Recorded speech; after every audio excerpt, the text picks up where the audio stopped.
بینەرانی عزیزی پێشەنگ تیڤ ئێوارەتان باش. خۆشحاڵم من بنار مستەفا بۆم ئێوارەی شەمەیە دێمەلاتان بۆ پێشکەشکردنی بەرنامەیەکی تایبەتی پێشەنگ تیڤ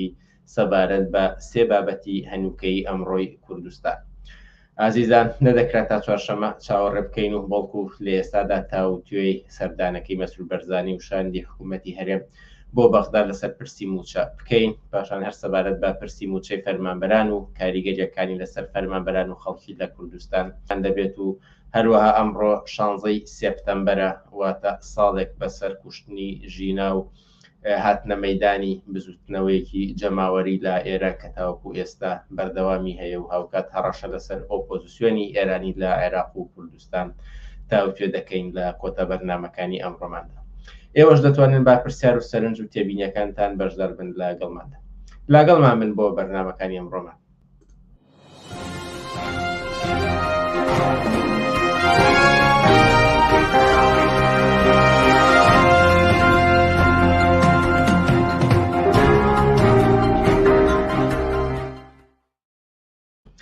باڵێ بینەرانی ئازیز، یەکەم بەرنامەی ئەمڕۆمان لەم بەرنامە تایبەتەیە تاوتوێکردنی سەردانی مەسئول بەرزانی سەرۆکی حکوومەتی هەرێم و لەگەڵ شاندی حکوومەت بۆ بەغدا. ئەم بەرنامەیە تاوتوێ دەکەین لەگەڵ خەسرەوسایە سەرۆکی مەکتەبی سیاسی حیزبی کۆمونیستی کرێکاری کوردستان.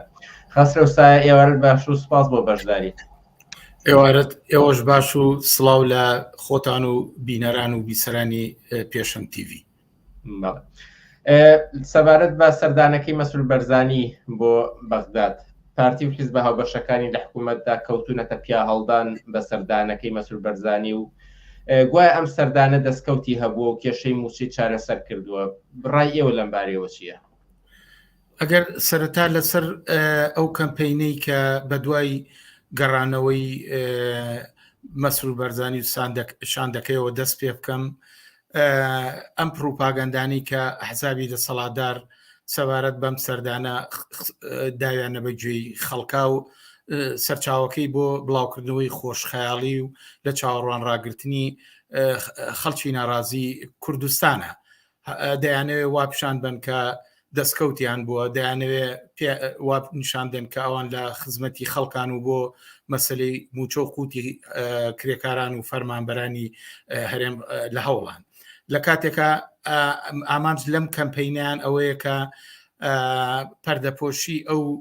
بنبەست و شکستەی حکوومەتی هەرێم لە بەڕێوەبردننی کۆمەلگادا داپۆشن و هەموو ئەو کێشانەیە کە سەدان کێشە لە ڕوبەڕووی خەڵکی کوردستان لە ماوەی 30 ساڵە بۆتەوە، 30 دەسەڵاتدارەتی ئەم حیزبانە بۆتەوە داپۆشن و هەمووی کوردکەنەوە و قەتیسیکەن لەسەر مەسلەی موچەدا کە دیارە مەشخۆی کێشەیەکە. لە کاتێکە ئێمە بینی خەڵکی کوردستان ڕوبەڕووی گرانیکی گەورەیە، نەبوونی خزمەت گوزاری لە دەرمان ڕێگاوبان لە وەستانی پرۆژەکان، لە مەسلەی ئەو هەموو باج و خەراجی کە دەسەڵاتداران لەسەر ژیان و گوزرانی خەڵک دایان ناوە، لەسەر دانەمەزراندنی مامۆستا و کارمەندی خۆبەخشی نەخۆشخانەکان، لەسەر ئەوەی کە گەنجان ناچارن ڕووکەنە هەندەران، لەسەر ئەو هەڵکشانی تاوان کە لە کوردستانە هەیە، لەسەر ئەو نائارامی و دەخاڵەتی ئیقلیمی کە بەتایبەتی تووشیا و ئێران لە هەرێمی کوردستان ئایکەن. 1001 کێشە لەم کۆمەلگایە هەیە، خۆ ئەمانە ڕەتیان بە بەغاوەنی و لە ناوخۆی هەرێمی کوردستانە. ئەمە حکوومەتە بۆ بەرە پرسیارەتی پیشان نادا. بۆیە بەڕاستی ئەم پروپاگەندانە لە جەوهەرە بۆ ئەوەیە کە هەموو قەزی کوردستان کە لەگەڵ ئەم دەسەڵاتەیە هەیەە کە ڕۆژانە ژیانی مناڵ، ژن، لاو، خانەنشین، مامۆستای وانە بێژ،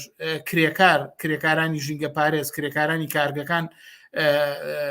ڕوبەڕویانە ئەمانە داپۆشن و بڵێن کاکەوە مەسلەی موچەوە ئێمە چوشین بۆ بەغا حلمان کرد.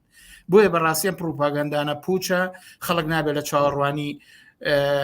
ئەم حکوومەتە بێ، چکە ئەم هەوڵیان بۆ ئەم پروپاگەندە بۆیە کە ناڕەزایەتیەکان و ئێعترازاتی خەڵک خاوکەنەوە لە چاوەڕوانیان ڕایان بگرن. تاوجی بە دەستکەوت لە باسی دەستکەوتکە گوایە دەستکەوتەکە چییە؟ پێشتر سوودانی باسی کردبوو کە مانگی 500 ملیار قەرزەیە بە حکوومەت. ئێستا هەموو دەستکەوتەکەی ئەوان کردوانە بە 800 ملیار کە مانگانە بدرێ. ئەویش بەڕاستی معلوم نییە بەیانی ئایا ئەم مەسەلەیە هەتاکو کۆتایی ساڵ دابینەکەن ئەمە کێشەی تیا هەر ئێستا ئێمە بین پەرلەمانتارانی لایەنەکان لە شیعە و سونە لە قەومیەکان لە بەغا سکاڵایان تۆمار کردووە. پاشان حکوومەتی عێراقی بەڕاستی چۆن نەتوانێت 4 تریلیۆن و چەند سەد ملیارێک بەیەک جێبە لە کاتێکا خۆی کێشەی نەقدینەی هەیە. بە بڕای من ئەم دەستکەوتش بەر ئەنجامی هەوڵی ئەمان نییە، فەزاکە گۆڕاوە. هەموو خەڵکەسانێک ئێستا انتخاباتێک هەیە، حکوومەتی بەغایەوێ واخۆ نیشانداکە ڕووی لە هەرێمی کوردستان و ئەو قایمانی کە لە تورکیا و ناوچە جێناکۆکانێ دەنگی پێبێننەوە ئەوێ خۆی مسەڵەت کا بەسەر هەرێمی کوردستانە. مەسەلەکەمە فشارەکانی ئەمریکا و ئێرانە. ئەمریکا و ئێران یانەوێ ئەم وەزع خاوکەنەوە لە شرایطی ئێستادا کە ئەگەر ئەم چۆش نەدرێ احتیمالی تەقینەوەی کۆمەڵایەتی هەیە، ئەیانێ بەرمە مەسلەیە بگرن. بۆیە بە بڕای من هیچ دەستکەوتێکی تیان نیە غەیری ئەوە نەبێ. ئەوە لەو باشین حاڵەتا بەیانی ئەنجومەنی وەزیران بڕیاریە مانگەکانی 7 و 8 و 9 بنێرێ. ئەی دوای ئەوە چی؟ بەڵام بەدەر لە مەسلەی موچە باز لەوە دەکرێت کە ئەم سەردانە دەرگای کردوێتەوە بۆ چارەسەرکردنی کێشەکانی نێوان هەولێر و بەغداواتە فراوانتر لە کەیسی موچەواتە گرەی نێوان ئەم دوو هەرێم و بەغدا کراوەتەوە. لەم بارەیەوە ئێوە قسەتان چییە؟ ئەمەش درۆیەکی ترەکە بە گوێچکەی خەڵکایان کێشەی نێوان هەرێم و بەغا تەنها موچە نییە. موچە خۆشی کێشەیەکە ڕیشەی لە شوێنێکی ترە، ڕیشەی لەو فیدرالیزمە قەومیە هەیە کە لەسەر ئەساسی بەشبەشێنەی تایفی و قەومی و ئاینی دامەزراوە. ساڵی 2023 دەستورێک نووسرایەوە کە لەژێر سایی جەنگی ئەمریکا و هەژمونی ئەمریکا بەسەر عێراقا لەژێر ناوی دیموکراسی عێراقیە فیدرالیزمێکیان کرد و تەقسیمی دەسەڵاتیان کرد. ئەو کاتە هاوکێشەکان لە ئاستێکا بوون کە شیعە لاواز بێ، ئەحزابی سونی سەدام ڕووخا بوو پشتیان چۆڵ بوو. بەڵام ئێستاکە بە دوای شەڕی داعش و 16 ئۆکتۆبەرە تا هاتووە حتا ئەمریکا و ئێرانج لایەنگریەوەن کە جۆرێک ئەم ناوچەیە مستەقڕکەن مرکزێتی دەسەڵات بگەڕێتەوە بۆ ئەم ناوچانە. مەسلەی لە ماوەی دوای شەڕی داعشەوە تا ئێستا بەردەوام حکوومەتی هەرێم کێشەی هەیە، تەوازنەکە گۆڕاو و ئەوان بە قودرەت بوون ئەمان لە ناوچە جێناکۆکان و کەرکک دەرپەڕێنراون. هەتا هاتووە زۆر جاریش ئەمە لە بەرنامەکەیەوە باسم کردووە، مەتاریان لێسەنەوە، سنوورەکانیان، گومرگەکانیان، مەسلەی نەوتیان لێسەنراوەوە. بە بڕای من حکوومەتی عێراق یاریەکە لەسەر ئەم پەتی موچەیە بۆ ئەوی کە مەسلەی بوجە و موچەی کردووە بە کارتێ بۆ ئەوی لە کەیسی قانونی و غازە زیاتر تەنازول بەمانە بکە. بۆیە بە بڕای من مەسلەیەکی سیاسیە لە سیستەم و بینای حکوومەتێکە کە ناپایەدارە لەسەر ئەساسی تەوازنی ئەم هێزانە تا ئەو کاتێک کە ئەمانە تەوازنیان لەژێر سایی هەژمونی ئەمریکا و ئێران لە ناوچەکەیە بە تایبەتی لە عێراقا بخوازێ بەو شێوەیە مناسەباتی خۆیان ڕێخەن. پەیوەندی نێوان هەرێم و کوردستان بنبەستە چونکە فیدرالیزمێک پوچ دەرهاتووە، کارتۆنی دەرهاتووە، شکستی خواردووە. بەیانی ئەگەر کێشەیەک ڕووبە هەر جۆرە ڕێکەوتنێکیان کردبێ هەمووی هەڵەوەشێتەوە. ئاخە خۆ پارتی خۆی وایوتووە چوە سەردانی کردووە، ئەوان ڕێکەوتن دەورەیەک لە گەڵ سەدرەکانە ڕێکەوت و ئەی واکەین وە وەختی سەدر کشایەوە ئەو ژێرپەی خاڵی بووە، ناچار بوو لەگەڵ هاوپەیمانەتی شیعەکان لە مالیکی و ئەمانە ڕێبکەون. یعنی مەبەستم وەیە تەوازنی نێوان هاوکێشەی ئەحزابی دەسەڵاتداری کوردستان لەگەڵ بەغا گۆڕاوە، بەغا سیاسەتی مەرکەزیکردنەوە و باڵادەستکردنی حکوومەتی عێراقی بەسەر هەرێمی کوردستانە هەیە. لە هەر مەسەلێکە بەدەستیەوە گرێ تەنازولکە. ئەو کارتانی کە پێشووتر لە سەردەمی ئابووری سەربەخۆ و نارنەدەرەوەی سەربەخۆ بە بجێدانی بەغا مەسعود بەرزانی و جا تاڵەبانی پەنایان بۆ برد، ئێستا ئەو دەورەیە نەماوە. بۆیە مەسلەی ئەوەی کە ئەڵێن گوایە ئەم سەردانە دەرگای کردوتەوە چۆنەی کاتەوە. حتا ئێستا خۆیان کێشیان هەیە لەسەر قانونی بوجە، هەر یەکەی تەفسیریکی بۆکە، هەر یەکەی بە جۆرێک ڕایەگرێ. آخر ئەو 500 ملیارێکە سوودانی بڕیاریە نەیوت کاکە ئێمە موچە لە بوجەیان نەهاتووە. ئەوە دلیلەکەی وەیە کە ئەمانە سیاسە دەکەن، کێشەیەکی سیاسیە قەیرانی حکوومەتیەیە، حکوومەتی عێراق ناپایەدارە لە هەر ئاڵوگۆڕێک لە هەر تەنگژەیەکە کە لە عێراق و ڕۆژهەڵاتی ناوەڕاستە لە مناسەباتی ئەمریکا و ئێرانە ڕووبا لە نێوان دەوڵەتی تورکیا و ئێرانە ڕووبە ئەم مەسلەی هەرێم و قوارێ هەرێمە ناتوانێت پەیوەندیەکانی بە پێی دەستور بێ. ئێستاش ئەوە لەبەر دەمی پەرلەمانتاران و لایەنە شیعەکان و سوننەکان و قەومیەکانی عێراق هەیە کە حتا دەستور هەبوارکەنەوە. بۆیە ئەوەی کاڵێن دەرگای کوڕۆتەوە درۆکەن مەگەرەوەی ئەم سیستەمە بگۆڕێ، مەگەرەوەی کە دەسەڵاتێ بێت کە لەسەر ئەساسی مافی هاوڵاتی بوون وەسکولار و غیرە قەومی ئەم بەش بەشێنەی تایفی قەومی کە کێشی دەسەڵاتی لەلایەن ئەمریکاوە بەسەر ئەم لایەنە گەندەڵ و دز و تاڵانچیا و ساحب کۆمپانیاکانە ڕاگرتووە کۆتایی پێبێ. ئەجینا نەئەتوانێت نە ئەم سەردانە نە دە سەردانی تریش بکە. یعنی تۆ بێ نەبەرچاوی خۆت لە ماوەی ڕابردووە چەندین جار وەفدی بەغا ڕۆشت و بە دەست بەتاڵ هاتەوە، بەڵام ئەم جارە بۆ توانرا 500 بکرێ بە 800 بە بڕای من فشارەکانی ئەمریکا و ئێرانە ئەحزابی شیعی آخر خۆ پێشتر هەموو سەردانی ئێرانیان کردووە. ئەمریکا قونسوڵی ئەمریکایی چەند جار لەگەڵ عێراق لەگەڵ نێرانی هەرێما کۆبووتەوە، بەریتانیا کۆبووتەوە. ئەمڕۆ تویتێکی کردووە قونسوڵی بەریتانیا لە هەرێمی کوردستان ئەینە نە قسانەکە کە ئەمریکا و ئێران بڵاویان کردوێتەوە. ئەوزای منتیقەکەش بورکانیە لە گێژاوێکایە ئەوان نایەنەوێ مەسلەیەکی تر ئیزافە بکەن بۆ ئەوەی کە موچەی خەڵکە موچەیەکە بەڕاستی هیچ پاساوی هەڵ ناگرێ. نابێ ئەوشمان لەبیر بچێت کە بەڕاستی لە کوردستان نەقسی سەرمایە نییە. تۆ رەسەی کە ئەگە موچە نادەن ئەی باشە بۆ کۆمپانیاکانی یەکێتی و پارتی هیچ زەرەرمەندین. ئەی بۆچی ئەو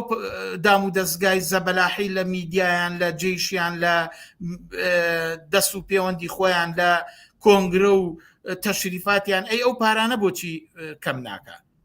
ئەگەر ئەم پاران لە کوێیە؟ ئەگەر لە داهاتی کوردستانەوە نەبێ لە کوێیت؟ بۆیە بە بڕای من ئەوە قسەیەکی درۆیە کە ئاڵێن گوایە ئەمە دەرگای کردوتەوە قەیرانێکی حکوومەتی هەیە، ئەم سیستەمە شکستی خواردووە، جوابدەرەوەی یەکریزی ئەحزابی بورژوازی نە لە عێراقا نە لە کوردستانە هەر ڕوودا بێتە پێشەوە ئەم پەیوەندیە جاری دەرەچێتەوە گرێژنە ئەچێتەوە سەفر، هەر ڕێکەوتنێکیشیان کردبێ ئەچێ بە ئاسمانە و دیارە ئەو زاکەش بەسەر خەڵکاشێتەوە. ئێستا مەسلەی موچە بۆتە چێشمەکێشی ئەحزابەکان، چ لە ناوخۆی هەرێمی کوردستان، چ لە بینی ئەحزابی دەسەڵاتدار لە عێراق و چ لە بینی ئەو ئەحزابانەی کە ئیداری کۆمەلگای کوردستانەکەن و ئێستا بنبەست و شکستیان خواردووە.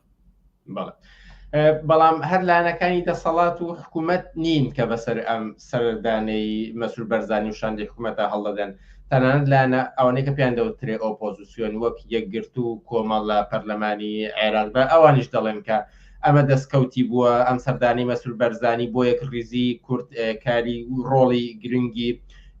بووە مافەکانی کورد دەکرێت لە حکوومەتی عێراقدا دەستە بەردێ، بە تایبەتیەوەی زۆرجەی سەرنج بوو بۆ من ڕۆڵی بۆ نە سۆران عمەر بوو کە لە کوردستاندا ڕێی چوونی بۆ هەولێر لێگیرا بوو، دادگای لەسەر تۆمارکرا بوو، بەڵام لە بەغدا لە پشتی مەسعود بەرزانیەوە ئەڕادەوەسترێ. ئەم هەڵوەستەی لایەنانەی پێیان دەوترێ ئۆپۆزیسیۆن چۆن هەڵدەسەنگێنن؟ بە بڕای من ئەوانیش درۆکەن، ئەوانش یەک مەسەلەیانێ، ئەوانش ئەیانەوێ خۆیان بە مەسەلەی قوت و موچەی خەڵک هەڵواسن تا بتوانن سیاسەتەکانیان بەرنە پێشەوە، بەرژەوەندیەکانیان بەرنە پێشەوە. ئەوانیش بە تایبەتی ئێستا ئینتیخابات بەڕێوەیە، هەم لە ناوچەکانی پارێزگاکان هەیە، هەم ئینتیخاباتی هەرێمی کوردستان هەیە. ئەوانش ئەیانەوێ وا خۆنیشاندن کە ئەوان نوێنەری خەڵکن. لە کاتێکە ئەم پیا هەڵدانەی ئەوان دەریەخە ئەو ڕاستی ئەسەلمێنێ کە ئەمانە درۆکەن، ئەمانە چوارچێوەی سیاسەتی یەکێتی و پارتیان قبول کردووە، ئەم سیستەمایان قبول کردووە و ئەمە بەهی خۆیان نیەزانن، چونکە خۆیان ساحێبی کۆمپانیاکانن کە یەکێتی و پارتی بۆ ئەوانیان بەجێشتووە، هەم کۆمەڵ هەم یەکگرتو وەکو کۆمپانیاکانی کار و کۆمپانیاکانی ژێرسایی یەکێتی بەشیان پێدراوە لە بازرگانی، لە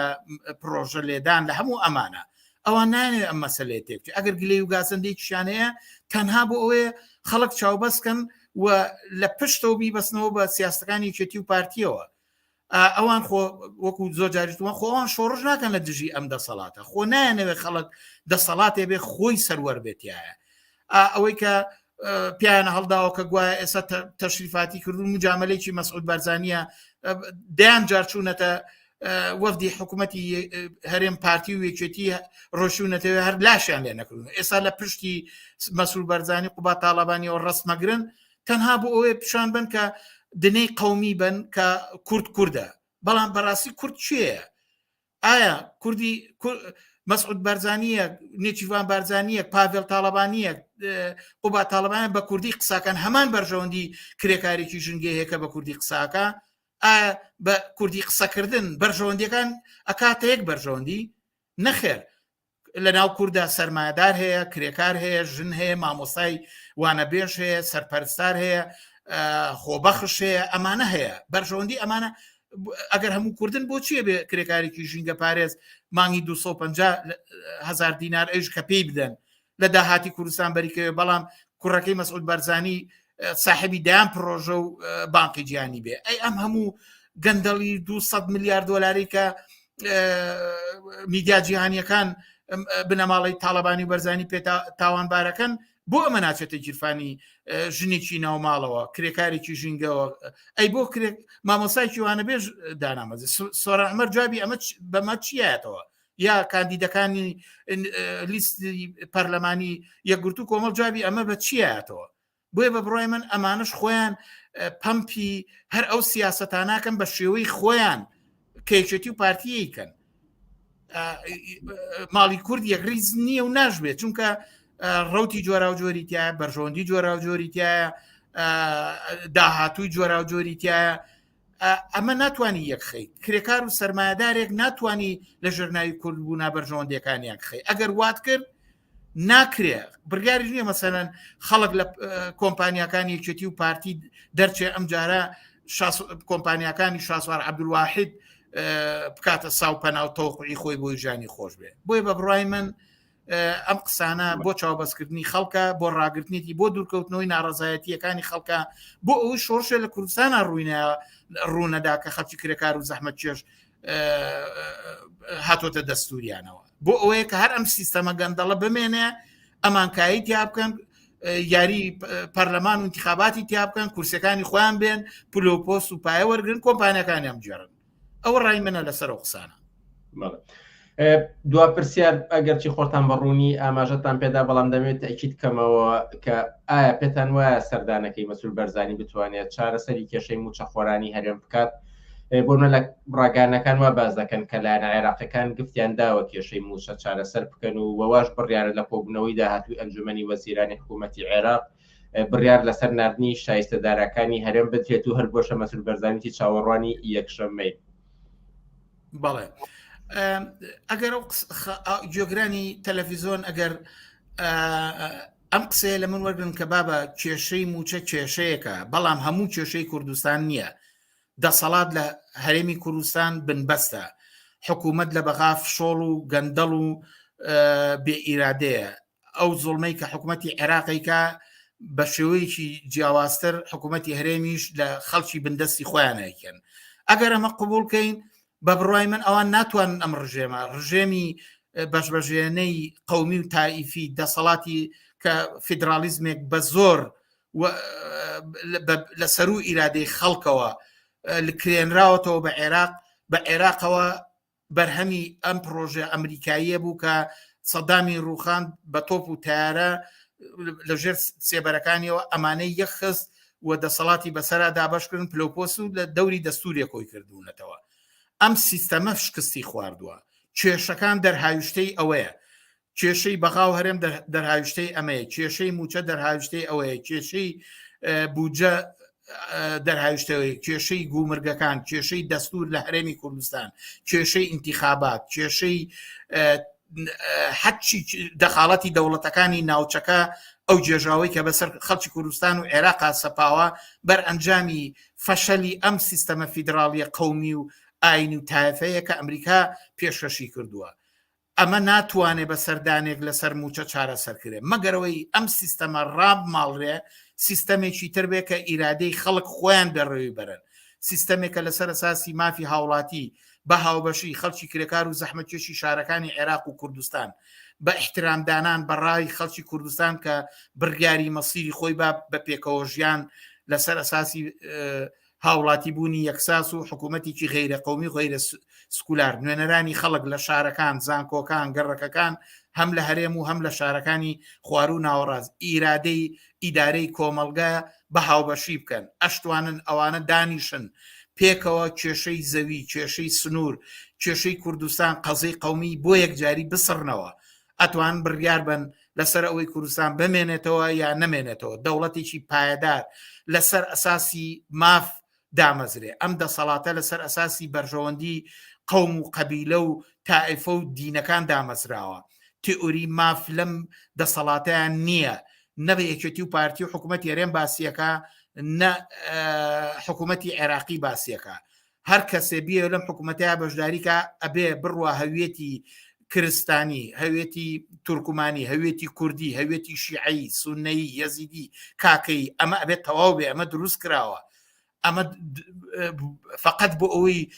تەبەقەیەک ئیسفادەی لێ بکە کە گەندەڵ بێ کە گەندەڵی بکە کە تاڵانی کاکە دەست بەسەر داهات و قوتی خەڵکا بگرێ ئەوێ کێشە و ناکۆچی خۆیان لەسەر بەرژەوەندی خۆیان و کۆمپانیا و دەسەڵاتیان تەبدیلکەن بە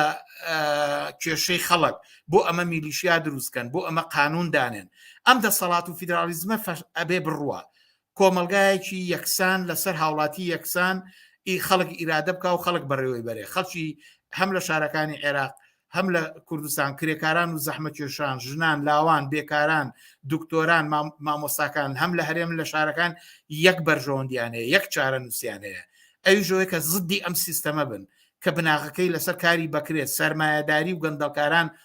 دەسەڵاتێکی کۆنەپەرستی ئاینی قەومی ئیبابڕێەوە ئەمە لەگەڵ تەوقعاتی ژیانی ئازادی و یەکسانی و شکۆفایی ئینسانی نایەتەوە ئەمە لەگەڵ ژیانی پێکەوە ژیان و خۆشگوزەرانی نایەتەوە ئەم دەسەڵاتە ناتوانێت بچێتە خزمەتی خەڵکەوە خەڵکە بێ خۆی دەسەڵاتێدانێ ئیرادە بگرێ خۆی قانوندانەر بێ و خۆی بەڕێوە بەربێ نوێنەرانی خەڵکە بێەوە بکەن و دەبێ هەموو داهات هەموو هێزی چەکدار هەموو ئیمکاناتێکە لە کۆمەلگایە هەیە هەموو قانونێ سەرچاوەکەی بێ لەسەر مافدا مەزرێ مافی یەکسان هەر کەسێ هاوڵاتی بێ لە عێراق لە کوردستان حەقی یەکسانی هەیە دەستی ڕابگا بە داهاتی کۆمەلگا بە یاسایەکی پێشڕەوی ئینسانی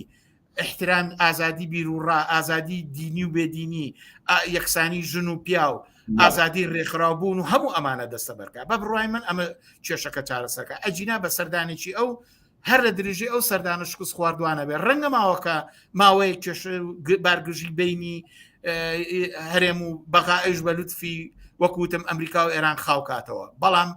دیسانەوە لە مەسلەیەکی ترا سەر هەڵاتەوە لە کەرکووکا سەر هەڵاتەوە لە هێرشی ئێران بۆ سەر هەرێمی کوردستان هەڵاتەوە لە بۆ جوڵانی پەکەکە سەر هەڵاتەوە لە نەناردنی موچە و موچە دەرمان گەرمی جوتیارانە بە ئەنواعی شێوە جای تر یا گەورە یا بچووک ئەم کێشانە ئەتەقنەوە و سەرنجام ئەوەی زەرری لێکا بەڕاستی خەڵکی هەرێمی کوردستان و خەڵکی کرێکار و زەحمەتکێشی شارەکانی ناوەڕاست و خواردوە.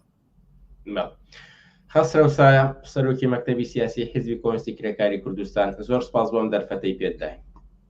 سپاس بۆ ئێوە ماندوو نەبن هیوادارم بەرنامەیەکی باشمان بوو بێ بۆ جۆگران و بیسەرانی تەلەڤیزۆنەکەتان. سپاسانەکەم. ئازیزان وچانێکی کورت و پاشان سەبارەت بە کەیسی موچەی فەرمانبەران گفتوگویەکمان لەگەڵ وەستا مەهدی سەرنووسەری بڵاوکراوەی دەنگی کرێکار دەبێت لەگەڵمان بمێنەوە.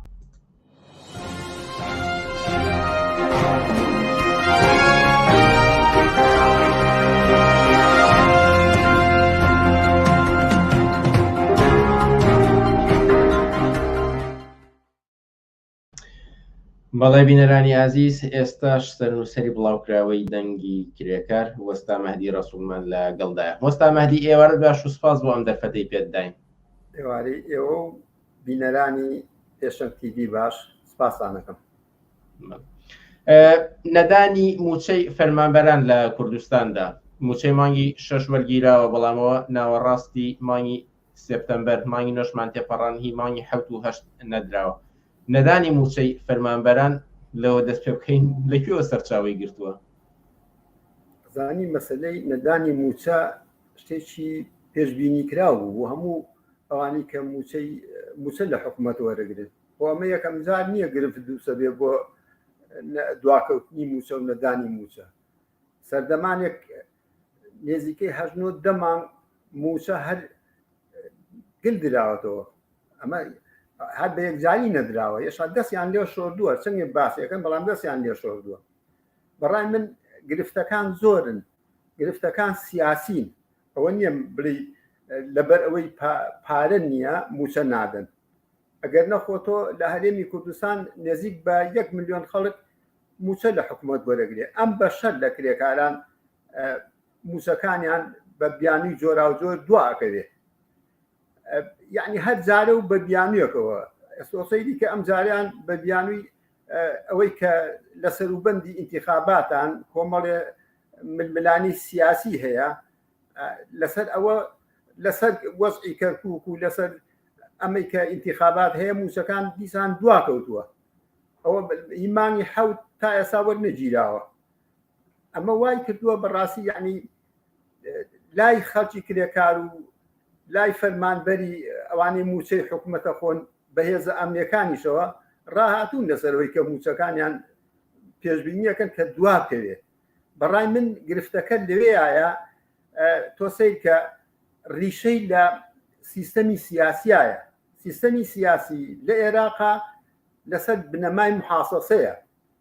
ڕاستە هەیئەتێکی تەشریعی شکلی هەیە انتخاباتی پەرلەمان هەیە قانونەکان دائەنێن بەڵام هەیئەی تەنفیزی کە حکوومەتە کە دێتە سەر ئەرزی واقع ناتوانێت ئەو قانونانش کە خۆیان دایانەوە جێبەجێ بکە لێرە ئەحزابی سیاسیە دەور و نەخشی لە هەموو ئەم گرفتانە هەیە کە بۆ موسە دروسە بێ کە لەسەر کۆمەڵێ هەمووی ئەگەڕێتەوە بۆ مەسەلەی بودجە و ئەو داهاتە زۆرەی کە لە عێراقا هەیە کە لەسەر ئەساسی محاسەسەیە لەسەر ئەمە نیزاعات دروسە بێ یعنی ئەگەر تۆ دیقەتدا لە سەرەتای 2003 بە دوا تا 2014 هەتا حکوومەتی عێراقی جێگیر بوو کێشەی موچە کەمتر هەبوو موچە ئەدرا وەزعی خەڵک بەرەو باشی ئەڕۆی بەڵام هەر کە دەستیان داری گرت ئەوانش هاتنە مەیدان حکوومەتی عێراقی هاتە مەیدان ئەم ئەحزابانە جێی خۆیان بینیەوە لە دەسەڵاتی سیاسیە کە وردە کێشە دروسە بوو کێشە لە بینی حکوومەتی هەرێم و لە بینی بەغا دروسە بوو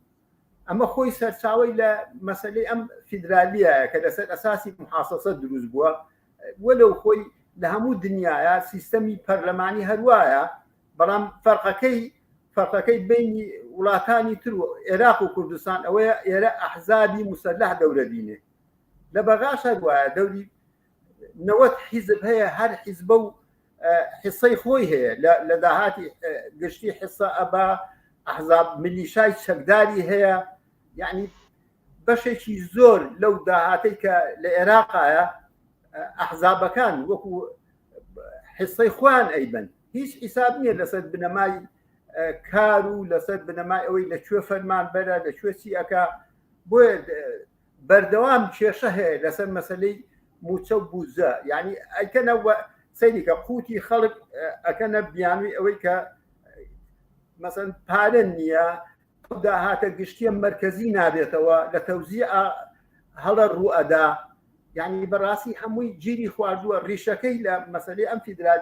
فیدرالیزمێکی لەسەر ئەساسی محاسەسەی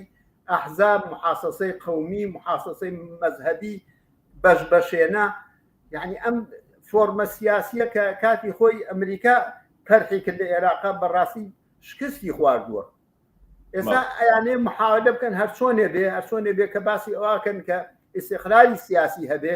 لەمەشە وردە ئەگەر لەژێر فشاران نەبێت ناتوانن سەرکەوتو نابێت ئێستا دەخاڵەتی ئەمریکا و تورکیا و ئێران نەبێ بەڕای من وەزعەکە زۆر بەرەو خراپی ڕوە ئەوان ئێستا فشارەکەن بۆی ئەم تۆزێ ئارامی هەبێ بۆی سەرمایە گوزاری بکەن هەتا بە تەسەوری من جۆرێک لە ڕێکەوتنیش هەیە لە بینی ئێران و لە بینی ئەمریکایە لەسەر ئەوەی ئیستیقلالی سیاسی هەبێ ئەم مەسەلەی انتخاباتە هاتۆتە پێش و ئەم جارە بیانەوەکەیان ئەوەیە کە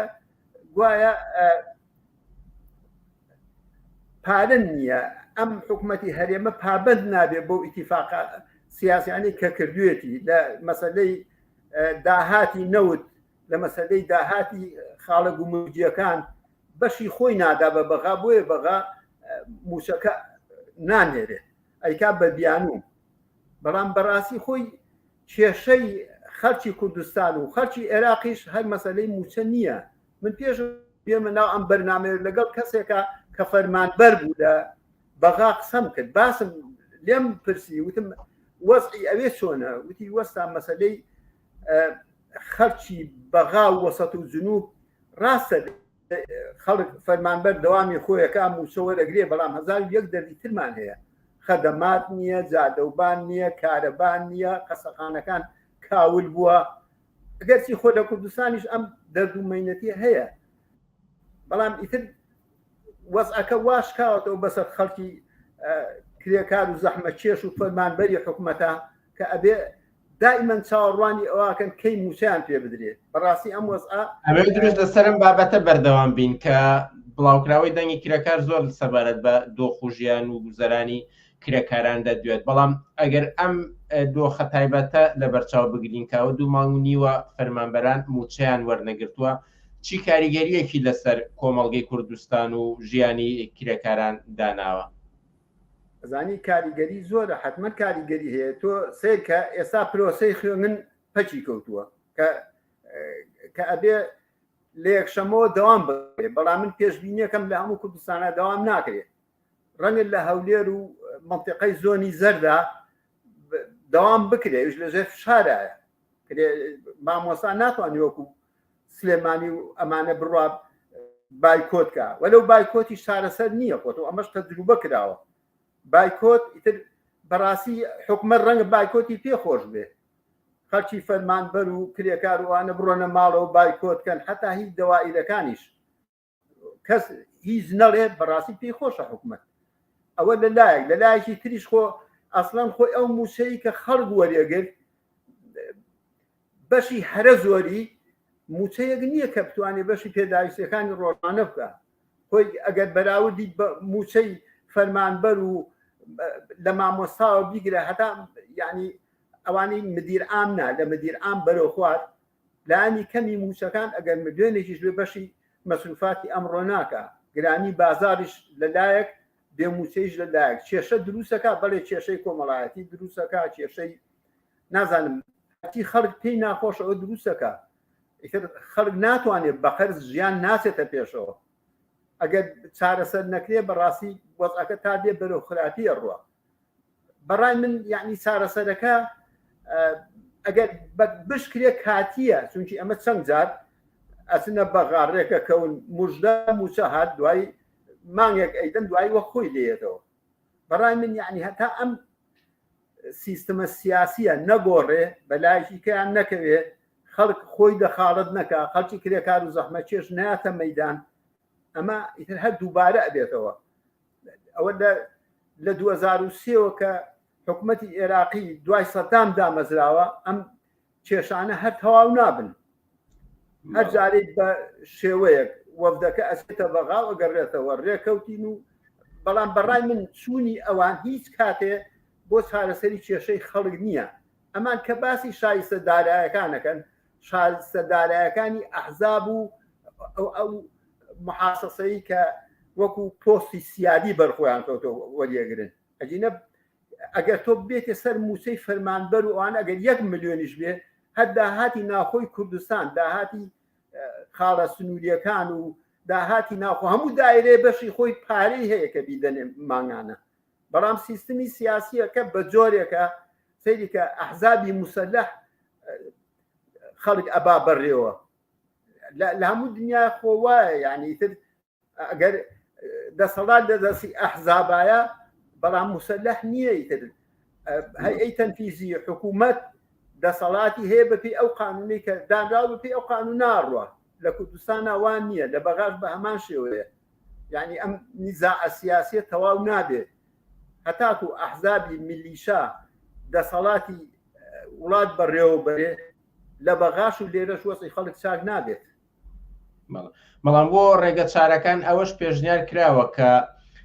کاتێک کە کێشمەکێش لە نێوان حکوومەتی هەرێم و حکوومەتی ناوەندی بەغدادا هەیە پێشنیارێکی وە هاتوۆتە پێشەوە کە فەرمانبەران ڕاستەوخۆ لە عێراقەوە لە حکوومەتی ناوەندیەوە موچەکانیان وەرگرن و بەم شێوەیە دوور بن لەم کێشمەکێش و ململانی نێوان ئەم دوو حکوومەتەدا هەیە. ئەمە چەندێک ڕێگایەکی کارسازە و یان ئەگەر هەروەکو دووە پرسیارش پرسم ڕێگە چارەی گونجاوی کارساز لە ڕوانگەی ئێوە چییە ئەگەر ئەمایان نەبێت؟ من پێم وانێ ئەوە سەر بگرێ ئەزانی چۆنە ئەگەر ئەوە سەر بگرێ خۆ ئیتر معنای ئەمەی پێڵێن حکوومەتی هەرێم ئیتر نامێنێ بە یەکجاری نامێنێ ئەبێ هەڵەوەشێتەوە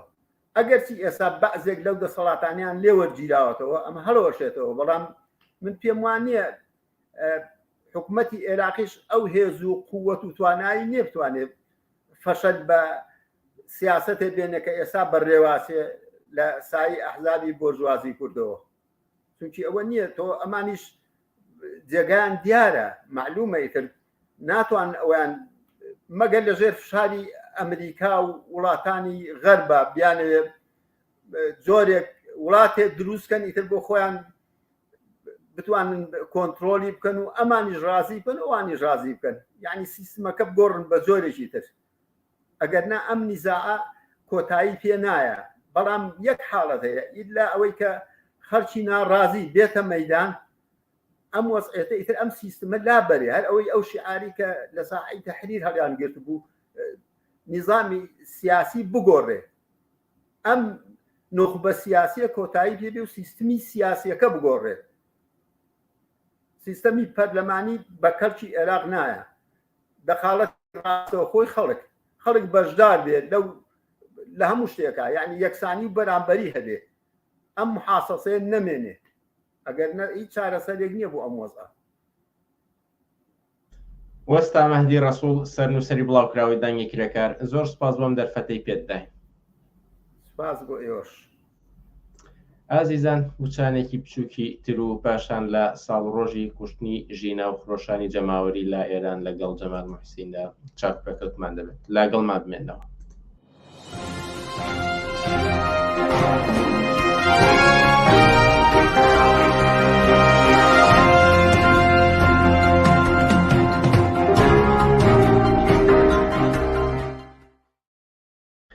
بەڵێ بینەرانی ئازیز ئەمڕۆ 16 سپتەمبەری 2023 واتە درو ساڵە بەر لە ئێستا ژینە ئەمینی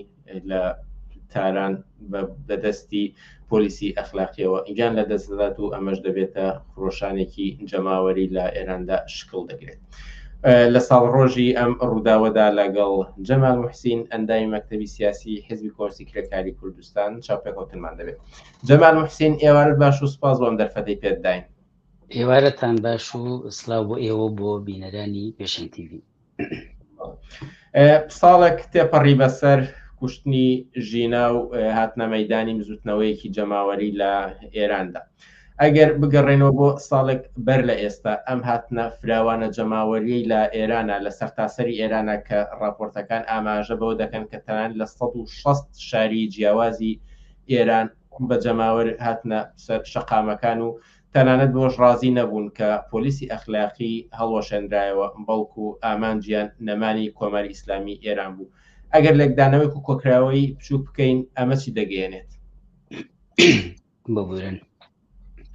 هەڵبەتە ئەو شتەی کە کوشتنی دەستعانقەستی ژینە ئەمینی مەسا ئەمینی لە دوایەوە بۆ ئەوە بابلین بووە بڕێسەی هەڵگیرسانی خۆپشاندان و ناڕەزایەتیشی فراوان و ئەوەی ئێمە بڵین پێڵین خرۆشانی شۆژێڕانی جەماوەری لە شارەکانی ئێرانە ئاکامی دەسەڵاتی زیاد لە 43 ساڵەی کۆماری ئیسلامی ئێرانە بەسەر ژیانی خەڵکی کرێکار و زەحمەتکێشی ئەو وڵاتەوە ژیانێک کە بێجگە لە نەهامەتی و ورسێتی ڕۆژانە بێحەقی بە کرێکاران کوشت و کوشتار سیاسەتی لە سێدارەدانی دایان هەزار ئینسانی ئازادی خواز و چپ و حتا کۆمونیست لە بیدایەتی هاتنە سەر حکومێن دەسەڵاتەوە هێرشێکی بەرفراوان لە سەرەتاکانی هاتنە سەر دەسەڵاتەوە بۆ سەر ژنان و مافەکانیان یعنی مەسەلەکەی کە تەنها ئەوە نەبوو کە ئازادیەکانی ژنانی بەردەست کردەوە کە لە مافی یەکسان لەگەڵ پیاوانە بێبەشیکردن کە لە بۆ ژیانە یەکسانە بوون نارنەوە بۆ ماڵەوە کردنی بە قوربانی ئەو یاسانەی کە لەسەر بنەمای شریعەتی ئیسلامی داڕژرا بوو وەکو ئەساسێکی سەرخانی کە بۆ کۆمەلگایەکی چینایەتی کە کۆماری ئیسلامی لەو ساڵە بەدواوە لە ساڵی حفتانەوە بەدواوە نوێنەرایەتیەکە لە کۆمەلگای ئێرانە کۆمەلگایەکی چینایەتی واکە زۆرینەی کۆمەلگا و کوکرێکاران و خەڵکی بێبەش لە ژیانێکی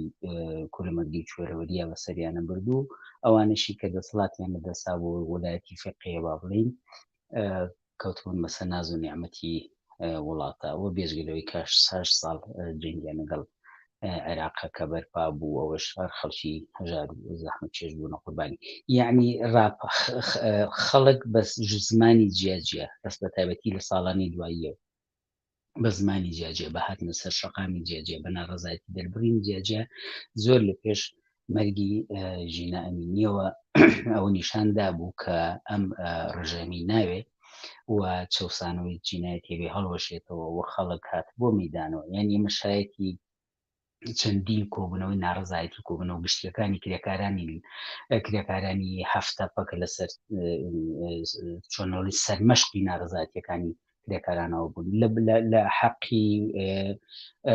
بڵین لە مافی ڕخراو بوون و هاتنە سەر شەقام و مانگرتن و ناڕزایەتی دەربڕینەوە بگرێ هەتا سندنەوەی حق و حقوقە خوراوەکانی یان مافی ساڵانیان و هەموو ئەمانە کە نیشانەوە بووە لە ماوەی بە تایبەتی ساڵانی دواییە ناڕزایەتی فراوانی کۆمەڵایەتی لە بەرامبەر ئەم ڕژێمە هەرونەگریسی سەرمایەیە هەمیشە دەورەیەک تۆزێک خامۆش بۆتەوە کە بۆ تۆ بەڵام دەورێک سەری هەڵداوەتەوە لە شێوەی ناڕزایەتی جەماوریە لە شێوەی ناڕزایەتی کرێکاریە لە شێوەی ناڕزایەتی ژنان بۆ فڕێدانی حیجابە ڕەنگی داوەتەوە لە شێوەی ناڕزایەتی گەنجان و لەوانی ئازادی خوازە کە لە زانکۆکانە بە تایبەتی لە زانکۆ گەورەکانە لە دژی جیاکردنەوەیان لەگەڵ هاوڕێ با بڵین مینەکانیانە لە زۆر مەیدانە ئەم ناڕزایەتیانە دەوری بووە و توانیوێتی یعنی بەڕاستی نیشانی بدا کە بەری فراوانی تەبەقی چینایەتی لە ژێرەوە لە دژی ئەم سیستەمە کەساڵە هەیە نەهامەتی و نایەکسانی و نەعەدالەتی و تەنانەت دواکەوتووی و یاساکانی شریعەتی بەسەرا فەرز کردووە ئیتر قبولی ناکە و هاتۆتە دەن و ئەمە حتا لە ساڵانی پێشوە باڵی ترێەوەی بە ناوی خۆیان پێڵان ریفۆرمخوازەکان بۆ پێشگرتن بوو بۆ قوڵپی ئەترازە جەماوری کە لە بنەوە بەڕاستی لە کۆمەلگایە بوو بە هەر حاڵ بەم پێشینەیەوە هەر شتێک لەو کۆمەلگایە قابلەوە بێت ئەتراز یعنی ئێمە شایدیەوە هەین کە لە شارە گەورەکانە یعنی تەنان جاریوا بوو لە میترۆکانە جاریوا بوو لە پاسوینەکانە وەختێک مەلایەک یا وەختێک پۆلیسی ئەخلاقی ویسپێتی شتێک کە هەموو خەڵکەکە لی کەوتونەتە دەنگ و پاشقشیان پێکردو بەڵام ئەمە ئیتر ئاستێکی فراوانی کۆمەڵایەتی وای گرتبووە کوشتنی بە ئەنقەستی ژینە ئەمینی کە بەداخەوە لەلایەن پۆلیسی ئەخلاقەوە تەنها بیانەکانەوە کە باش خۆی دانەپۆشی و خۆیان تەنیان حجابەکەی لاکەوتووە و ئەمەش لەلایەن گەنجێک و دژاتیکردنی سیستمی بەڕێوەبەری ئێرانە کۆمەلگە ئێرانە بەهەرحاڵ ئەوە وای کرد کە تووڕەیی خەڵک جاریشکە بێتەوە مەیدان ئەوە بینیمان ئەم کە خۆی خەڵکی سەقەزە ینی کوردستانی ئێرانە بەڵام هەر لە یەکەمین ڕۆژی کوشتنیەوە کە بڵین ترمەکەیان کە سوکاری ئەماریان گرتەوە لە شەقامەکانی کارەوە دەستکرا بە ناڕزایەتی و دوایی کەشەنی سەر بۆ هەموو شارەکان و سنووری ئەوەی کە سەر بەچنەتەوەیەکن و بلوجی و بە هەر حاڵ ئازری و چوزانم هەموو لە ئێران و لە سفان و لەچوو چەندی شارەکان بەبێ گوێدانە ئەوەی کە ئەمانە پاش پێشینەی یاخود بە باگراوندی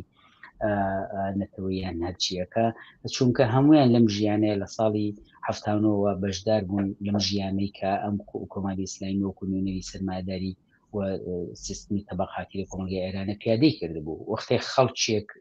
هەمووی قوربانی ئەمەیە فرسەتیشی بۆ هەڵکێدێتە سەرجادەوە ناڕەزایەتیەکانی دەلەبڕێت یعنی ئەساسی بنەمای هاتنە مەیدانی خەڵکەوە ئەگەر چی بیانوەکەی بەداخەوە کوشتنی ئینسانێکی گەنجی بێتاوانی و کوژینا بوو بەڵام ئەساسێکی لە پێشینی هەیە و ئەم شتە هێستاش بەردەوامە ئەم مەسەلەیە وەکو لە مانیفێستاڵی اعترازی ناڕزایەتی چینایەتی کرێکاران سەردەمێک لە خاموشی و بە شاراوی سەردەمێ باشدا سەر هەڵداتەوە حتمما لە سەردەمەکار هەڵداتەوە وەکو بینیمان ئەم جارە بەڕاستی ئەوەی لە ساڵی پار و خۆپشاندانەکان و حتا ناڕزایەتی و کۆبوونەوە زۆر گەورەکانی جەماوری لە شارەکانی شارە گەورەکانی ئێرانە دەستی پێکرد بە جۆرێک کۆماری ئیسلامی هێنایە سەر چۆک یعنی لەرزەی تێخستە هەتا لە ئەدەبیاتی تەنان میدیاکانی میدوا بۆ ژوای غەریبەکانە ئەڵێن ئەو ڕووداوانەی کە ئێرانی لەرزاند ئەوان بەم جۆرە تاویل لێکن بەڵام بەمانای واقعەکەی ئەگەر تەماشای بکەی کۆمەری ئیسلامی لەرزاند و هێنایە سەر ئاستێک کە ئیتر تەنانەت هاوسەنگی بینی ناڕزایەتی خەڵک هاوسەنگی بینی خەباتی خەڵک بۆ ڕووخانی ئەم ڕژێمە وەکو لەم پەرێک لە بەردەمی خۆشببختی و ئازادی و یەکسانی خۆشگوزەرانی ئینسانەکانە یعنی لابردنی باڵێن ئەم لەمپەرە ئەم خەباتە چوە ئاستێکەوە کە هاوسەنگەکەی وای لێ کرد گەڕانەوەی بۆ دواوە بۆ پێش ڕووداوەکانی ساڵی پار پێش ڕووداوی مەرگ یا کوشتنی ژینە نییە. ئەمە لەسەر ئەمە ڕاوەستم چونکە وەک خۆت ئاماژەت پێدا کە پاییزی ساڵی ڕابردوو سەرەتای ئەم ساڵ تەنەن هەتا مانگی دووش ئەم خۆشانە جەماوەریە بەڕاستی چارەنووسی کۆماری ئیسلامی هێنا بۆ ژێر پرسیارەوە چەند کەسێک لە دەوڵەت و کەسی پایداریش بۆ نمونونەکە پێگەی گرنگیان هەبوو ئاماژان بەوەدا کە کۆماری ئیسلامی کۆتایی هاتووە بەڵام 6 مانگی ڕابردوو کەمتر ئەم بەم شێوە فراوانە ئەم خۆشانە جەماوەری و هاتنە سەرجادە و هاتنە مەیدانەی خەڵکی دەبینین ئایا پاشەکشەی کردو ئەم بزوتنەوە ناڕەزایەتی یاخود ئێستا لەکوێدایە؟ زانی بڕای من ئەو پێشینەی کە لە قسەکانی پێشوە باسم کرد وەکو ژیلەمۆیەکی لێ هاتووە ژیلەمۆ نەکوژاوەتەوە لە هەر کاتێکە بچووکترین فرسەتی بۆ وەڵکەی شنەبایەک دەی بە ئەم ژینەمۆی دووبارە کە پاکاتەوە بێتەوە ئاگرت وە دیسانەوە بڵێسی شۆڕەجێڕانە کۆمەلگای ئێراندا داگرێتەوە کۆمەلگای ئێران لەوە دەرچووە کە بەرحەڵ لە ئێستای کە باسیەکەم لەوە دەرچووە کە بچێتەوە پێشووی خۆی ئەو بەم معنایە لەرزی بۆ کۆماری ئیسلامی بڕیوە کە ئەم تەوازنەی هێناوتە سەرەوە بەڵام بەرحەڵ ڕەنگەم بەرنامەیە زۆر جێگەی ئەوە نەبێ ئێمە لە ڕوانگەی خۆمانەوە تەماشای بکەین مشکلاتی چی بوو لایەنە لاوەزەکانی چیوە نەبەست بە کورتی ئەگەر بڵێ ئەمەی کە بوو هێشتا لە ئاستی تەبەقیەوە وەکو چینی کرێکاری ئێران لە پێشین و پێشەوەی ریزی ئەم ئەترازە ئیجتیماعیە ناڕزایەتیە کۆمەڵایەتیەوە بێ هێشتا ئەمە بەم شێوەیە بە ئاسوویەکی سوسیالیستیەوە یعنی ئەوەی کە بی بابەرە و هەڵۆشانەوەی سیستمی کاری بەکرێکە کۆمەری ئیسلامی نوێنەرایەتیەکە نەمانی با بڵین جیاوازی چینایەتی لەو کۆمەلگایە هێشتا ئاستی بزوتنەوەی کرێکاری ئەگەر چی نمونونەکانی هەفتە بۆ پێشووتر لە کارگە گەورەکانی ترا حتا لە پیشە سازینە و تا جۆرێک سەری بەرزکردبەوە بەڵام لەو ئاستایانە بوو کە بەم ئاسۆ بە ئاسووی شۆش بەرپاکردنی شۆشی کۆمەڵایەتی چینی کرێکار بۆ لای بۆ بەتەواوی هەڵۆشانی سیستمی کاری بەکرێ لە ئێرانە وادامەدرانی کۆمەلگایەکی سوسیالیستی بێ بەرو ئەم ئاستە هێشتا نەڕۆشت بوو نەچوو بوو بار حاڵەمە ڕەنگە باسێکی زۆر تەفسیرتر بێ بەڵام لەگەڵەوەشە مەسلەیەکی کە زۆر مهم کە یەخەی ئەم کۆمەلگای بە تەمەشاکە ئەم کۆماری ئیسلامی هەر لە بیداتەوە کە هاتە سەر دەسەڵات یەکەمین شتەکانی ئەوە بوو کە کۆمونیستەکان قەبڵ عام بکە یەکەمین شتەکانی ئەوە بوو کە یاسای شریعەت بسەپێنێ بەڵام هەر لە ساڵی بیدایەتی تەمەنیەوە بەڕاستی شەقامەکانی بەتایبەت تاران و شارە گەورەکان ژنانێک بوون کە یان و ئێمە من ناین بەم یاسای یعنی سەپاندی بە زۆر بە چەک بە سەرکوت بە لە سێدارەدان توانی ئەم یاسا و بابڵی ڕێسایە و ئەم شریعەتە بەسەر خەڵکە بسەپێنێ ئەمە هەمیشەوەکو چۆنەڵی بە معنایەک وەکو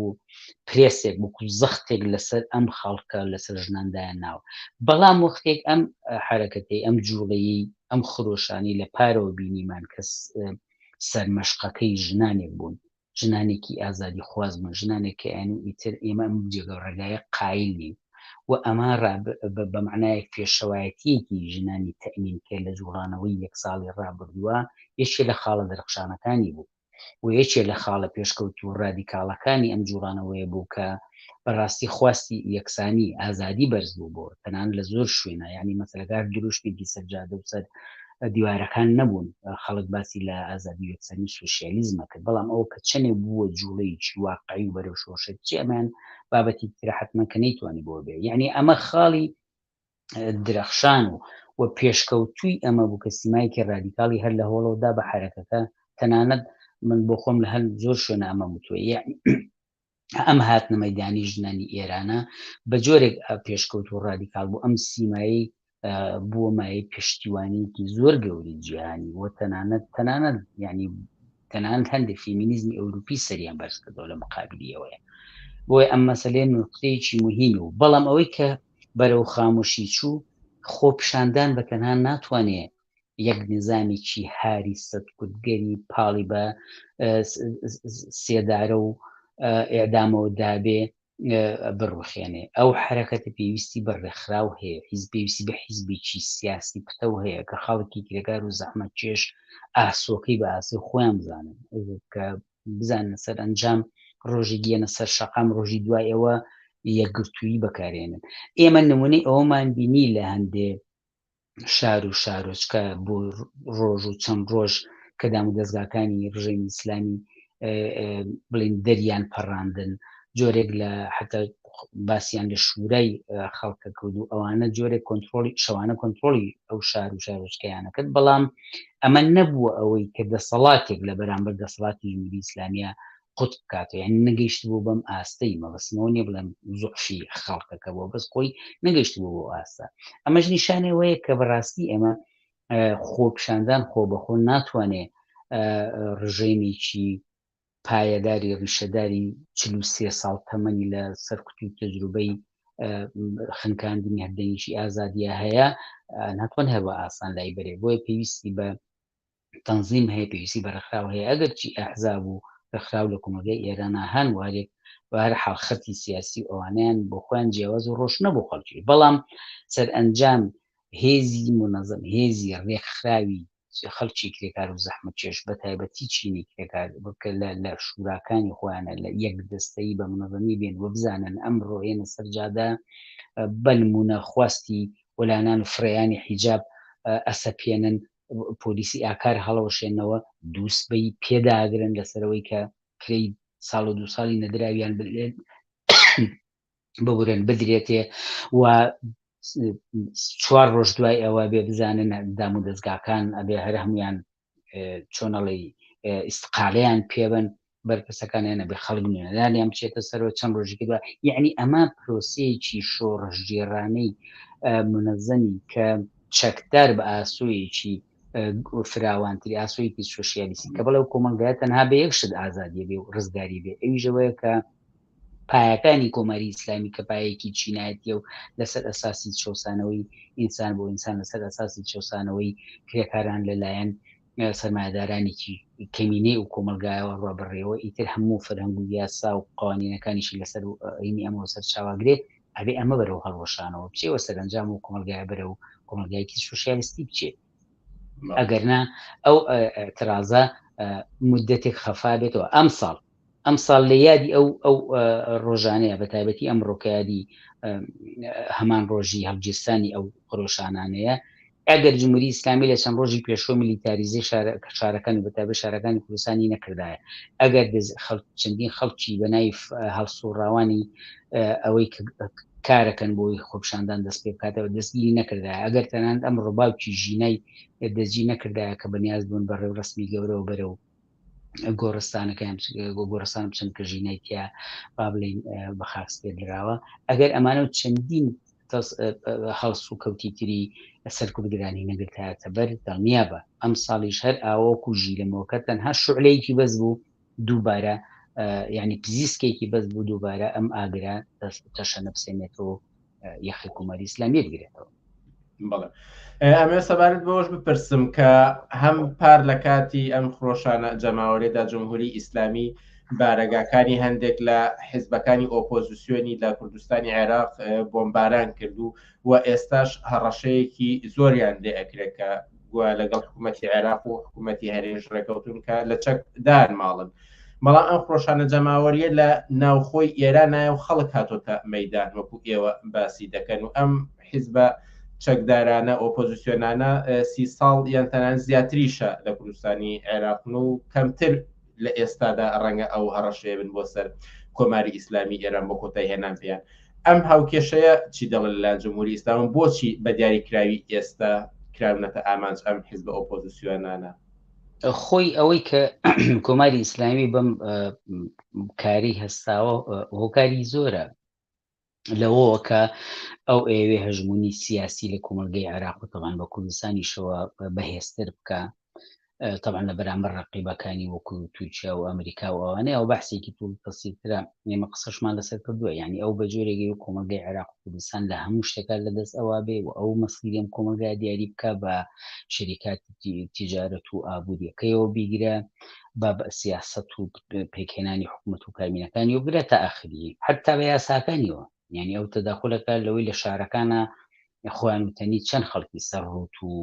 نامحەجب و چی هەیە و ئەوانە ینی بۆی کە تەنان لەم ئاستە بگورن لەم ئاستە فەرهەنگیەشە چۆن هەژمونی و کۆنتترۆڵ خۆی بەسەرم کۆمەلگایانە بسەپێنێ بەڵام ئەویان لایکە لایکەوە ئەوەنی بەماگەڕێتەوە تەوقیدەکەی لە ئێستا زانی من وتم لە ماوەی چەند ڕۆژی پێشوە میلیتاریزەی شارەکانی کردووە یعنی تەسەوەر بکەن دوێنێ و ئەمڕۆ لە شاری سەقزە باشە لەبەرەوەی بنەماڵەی ژینا وتبیان ئێمە یادی ساڵانەکەی وکوڕ ڕسمی خۆمانەکەینەوە ئەو بەڕاگەیان دنیش بابێنیان بە حەدێ میلیتاریزەیکردن بە جلی مەدەنی و عەسکەریەوە کە وەکو چۆنەوەی لای لە سوپاکی لەو شارەیە فێم کرد بێ دابەزان بێ بەجێ لەوەی ئەو ڕێڕەوەی بۆ گۆڕستانەکە چووە بەپێی ئەو ڤیدیۆ هەواڵانەکە هەیە هەر هەموو میلیتاریزە کردووە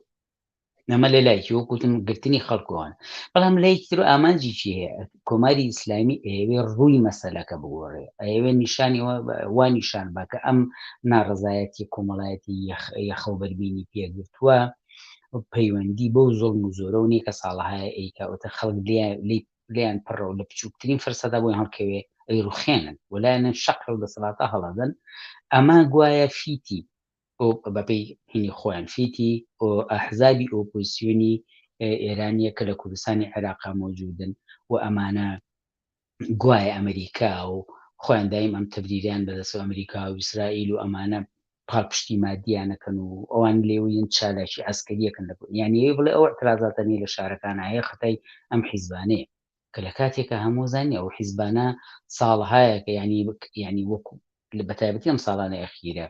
چالاکی سەربازیان و ساڵانێکی ئەگەر بدایەت هێشتاکان وانە بوو بێتیانە حتا لە نەوەتەکانە جاجار بوو بێتیان شتی لەو بابەتەن نەبووە ئەمە ئەوێ ڕووی مەسەلەکە یەکەم لە بۆ دەرچوونی لە ئەزمە و قەیرانێک بۆ دەرچوونی لە بەرامبەر ناڕزایەتێک و ئەوینەکە خەڵک ڕوبەڕووی کردوێتەوە یەکەم لە ناوە پەناماری خەڵکەدا و سەرکوتەکە و ئیعدامەکە و حتا گۆرانی بێژێک کە بەسەر ئەو وەزعەیە گۆرانی وتووە لایەنگری لە خۆشانی خەڵک توێتی حکمی ئەدامی دەرەکە لە لایەکە و لە ناوە واکە لە لایکشەوە هەدەنی ئۆپۆزیسیۆن لە دەروی سنوورەکانیشی با بڵێن ئێوێ کپ بکە بە هەر حاڵەکە دەتەواتیش بۆی قەتع نەکردنی بڕێ کپی بکە کە بەداخەوە بە هۆنەی فشارێکە و کە هەیەی لەسەر حکومەتی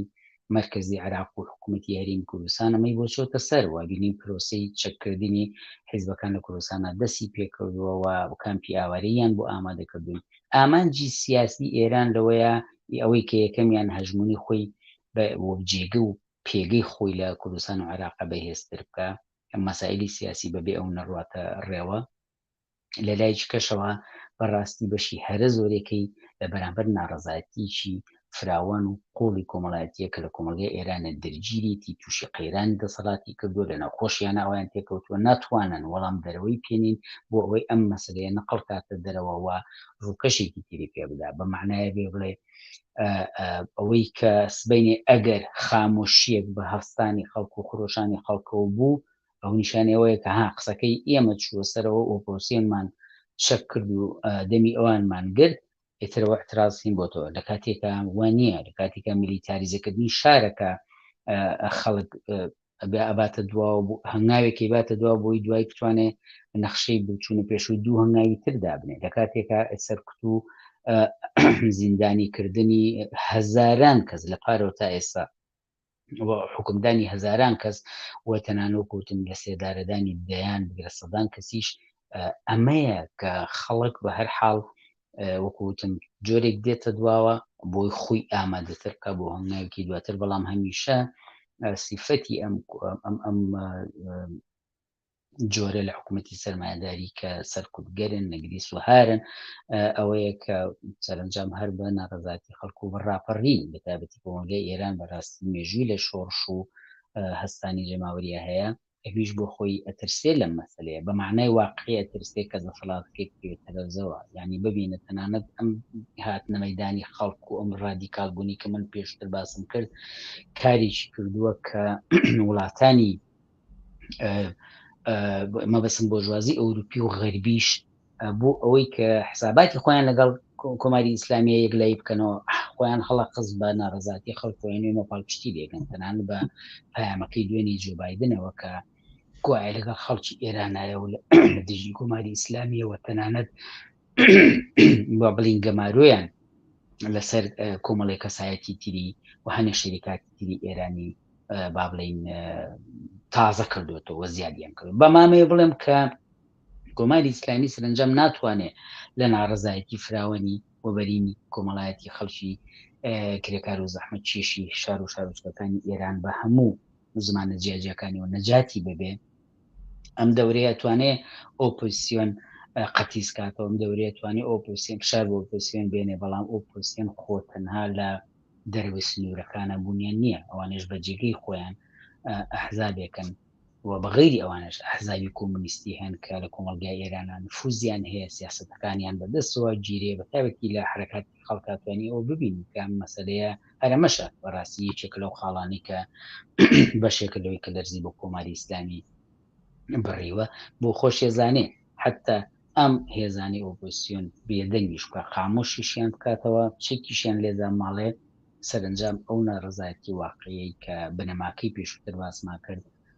خۆ ناتوانێت خاموشی کاتەوە خۆ ناتوانێت کارێک بکەوە تازە و کۆماری ئیسلامی لەوە شانیە کە ئەمانەی ئیسلاحات بکە کە باڵین ئازادی بۆ ژناندابین کە ئەوانە بکە گەرچی خەڵگەوەی سەپاندووە ێسابینین لە بەشی لە شارەکان ئاسان کچانی گەنجوان هەر ئامادەنین بە هیچ جۆرێ سەریاندا پۆشنەوە بینی لە شوێنە گشتەکانە تەنان ئەوان یەخی پۆلیس و یەخین بە تایبەت مەلاکانە گرن سەری کە ئێوە حەقتان نیە لەسەرەوە کە ئێمە چۆن ئەپۆشین چۆنی چۆن ناڕۆ پێشەوەی دو پرسیارم بکەم پێم خۆشە سەرنجی بینەرێک بخەمە سەر شاشە و دەڵێت کە ناو مەرگی ژینا بوو بە ئاگری شۆڕش و ڕژێمی جمهوری ئیسلامی ئێران دەسووتێنێت ئەمڕۆ بێ یاسپەی جابا هەر ڕێگری بکەن ئەم بۆ چوونە زۆر باوە بەڵام لە کوردستانی عێراق هەستەکەم بە پێی پێویست تەماشای ئەم دۆخە نەکراوە لە ڕوانگەی تۆوە لە کوردستان چۆن تەماشای ڕووداوەکانی ئێران بکرێت هەم ئەم خۆشانە جەماوەریە و هەم ئەم هەڕەشەی لەسەر ئۆپۆزیسیۆنی ئێرانی هەیە کە زۆرێکیان لە شارەکانی کوردستاندا من نازانم ئەو بەز لە چیەکەوە وەک پێویست سەیری دۆخەکە نەکراوە سەیری کار لە سەرەتای دەستپێکردنی ئەو خۆشانە شەو ڕژێڕانەی لە شار و شارۆچکەکانی با بڵێن ئێرانە کە دەستی پێکرد لە بەشێک لە شار و شارۆچکەکانی کوردستان بۆ پشتیوانی خەڵک هاتنە مەیدان بەڕاست تایبەتی لە شاری سلێمانیەوە بوو ئێمەش بەشێک بوونی کۆمونیستەکان خەڵکانی ئازادی خواز خەڵکی با بڵێن کەسانی تری خۆ بە چەپزان یا حتا کەسانی سۆشیالیستی تر پشتیوانی کرا لەم مەسەلەیە ئەو ڕێگیری کرا تەنان هێزەکانی ئاسایش هەڵیان کوتاوە خەڵکیان دەجیگەیان بە هەر حاڵ دووسان پەلاماری خەڵک بنەوە نەهێڵنەوە بێ بۆ خۆمان نەزانین ئەو مەسەلەی چۆنە لەبەرەوەی نفوزی ئێران زۆرتر لەو ناوچانەیە وە ئەمە پشتیوان بینیمان یانی بە هزار زمان بە هزار شێوازی پێکێتی و کۆبوونەوەی چووکیش بۆ بێ خەڵک ئەم پشتیوانی دەربڕیوە ئەمە لەلایەک لەلایەکە بۆ ئێستا ئەم مەسلەی بۆ کۆمەری ئیسلامی بەڕاستی وان نییە خەڵک حساسە پێی خەڵکە زانێ ئەگەر کۆمەری ئیسلامی هەڕەش کۆمەری ئیسلامی ایران هەر هەڕەشەیەک بکە حتى ئەگەر بیێ فەرەزە هێرشی سەربازی بهێنێ خەڵکەی ئامادەیە ئێمە بۆ خۆمانۆک حیزبی کۆمیسی کرێکاری کوردستان لەسەر مەسلەیە بەیان و هەڵوێستی خۆمان دەربڕیوە کە ئێمە مەسلەیە بامەترسی بۆ سەر هەموو ئاسایشی خەڵکە زانین و ئەمە کۆمەری ئیسلامی مافینەوە حتا یەکێتی و پارتی بڵێن حکوومەتی هەرێم و حکوومەتی مرکزی حەقیان نییە ئەم شتە بەسەر ئەم فشارانی کۆمەری ئیسلامی قوڵەکەن و ئەم مەسلەیە حتا خەڵک هەڵسوراوان خەڵکانێکن دژی ئەم مەسلەیەن و لە هەوڵی ئەوەیان کە هەشتێ ینی خەڵک بە هەر شێوازێک کە پێیت کرێت چکە تۆ ناتوانانی مەسان بۆ نمونە ئەگەر فەرزن احتیمالێتێکی ئەگەر زەعیفیش بێ ئەوە بێ کە کۆمەری ئیسلامی هێرشی با بڵین بەڕی بکە وشکاوەکی بکە خەڵک ناتوانێت بچێت بە چەکەوبەر یە لە ئێستاە خەڵکی ئاستی ئەوانێ بچێت بە چەکەوە بەرەنگاری ببێتەوە با بڵین بەڵام خەڵک ئامادەیی هەموو شێوەیەک بەربەمە بگرێت بە شێوازێک کە خۆی ئەتوانێت لە دەربڕینان ڕزایەتی بە خۆپشاندانەوە بێ طبعا ئێمە بۆ مەسەلەیە وەکو حیزب لە ڕێکخراوی دەریشەوە ئەرکی ئەومانەکەوێت سەرشان بۆ داکوچی لە ئۆپۆزیسیۆنی ئێرانی بەجیا لەوەی چه حیزبیەکەن حتا ئیتجاهی سیاسی و تا تەنانەت فکری و ئایدۆلۆژیان هەرچیەکە ئەوانە وەکو ئینسان مافی سیاستکردنیان هەیە حەقی ئەویان هەیە کە ئازادانە بتوانن سیاستەکانی حیزبەکەیان بەرنە پێشەوە بە معنای ئازادی سیاسی هەڵسوڕانی سیاسی وەختێک ئەمە لەژێ هەر شارێکا بێ تازە بکۆ حکوومەتی ناوەندی و هەرێمیش ملیان پێداون نابێ ئەمانە گیانیان بکەوێتە خەتەرەوە و ئێمە بەڕاستی بە وەکو خەڵکی ئازادی خوازی کوردستانی بە ئەرکی خۆمان نەزانین بۆ پارێزگاری لە گیانی ئەوانەوە لە دەریشەوە شارخستن سەر حکوومەتی عێراقی کە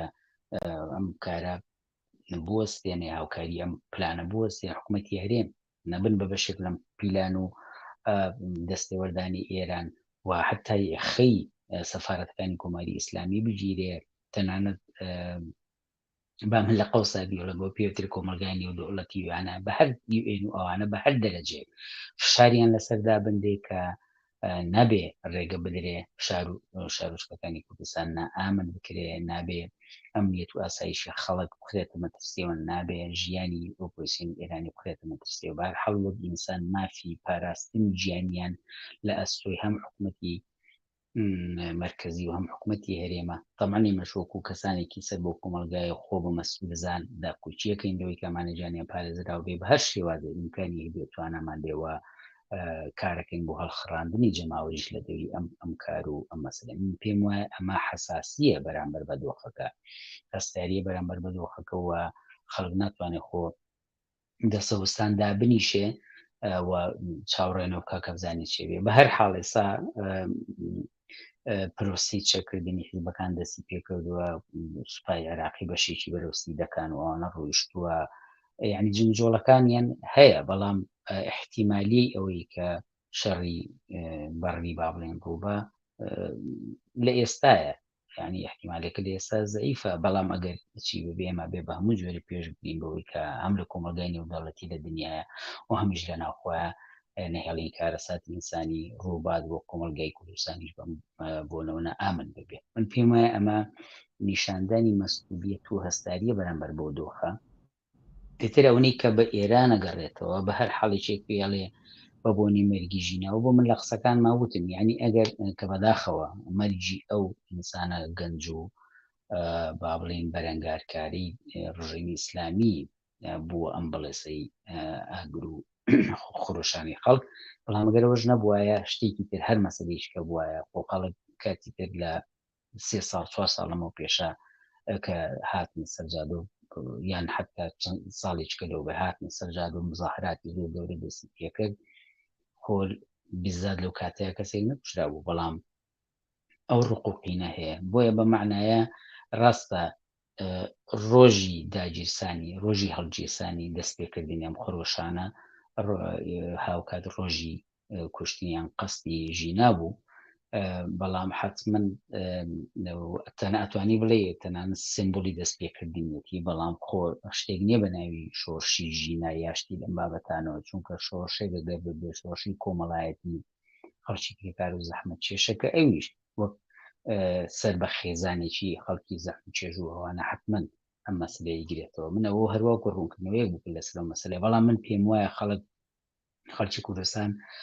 حساس بووە بەرامبەر بەم دۆخەوەی بینێ، بەڵام محدودیەتی هەیە. تۆ دەسەڵات لە شارێک لە شار و شارچکەکانی کوردستان ناژیت، چەند وەختە موچەت پێ نەدراوە، ژیانە تەمین نییە، ئازادیەکانت بەرتەسکە، خۆپشاندانێکەکەی ئاسایش هەڵە بکرێتە سەرێت، خەڵک خۆ مجازەفەر ناکە، خەڵک دەبێ ڕێگایەک بدۆزێتەوە دیفاع لە ئەمنیەت و ئارامی و ئاسایشی شارەکەی خۆشی بکەوە، بشتوانێت ببێ بە شیڵدێ بە شوێنێکی پاراستن بۆ گیانی و سەلامەتی ئۆپۆزیسیۆنی ئێران.